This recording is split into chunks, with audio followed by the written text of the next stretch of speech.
Isang patay matapos siyang pagbabarili ng natalo niya sa drag racing sa Mindanao Avenue Extension sa Quezon City. Para po sa detalye, may report si Alan Gatus ng DZBB. Alan? Alan? Susan, isang lalaki ang patay habang ilan ang sugatan matapos na pagbabarilin ng kanilang nakalaban sa drag racing o karera ng motorsiklo sa Mindanao Avenue Extension sa Quezon City.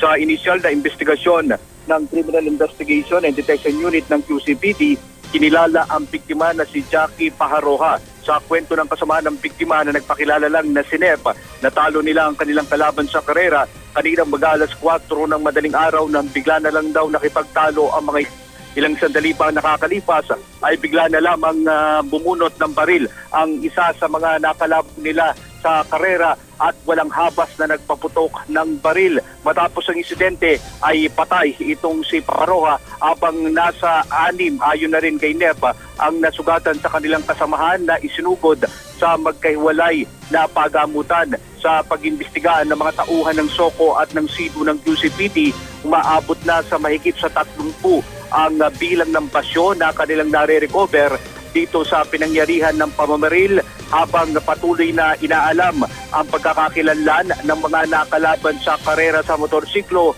ng mga biktima. Susan? Maraming salamat, Alan Gatus ng DZBB.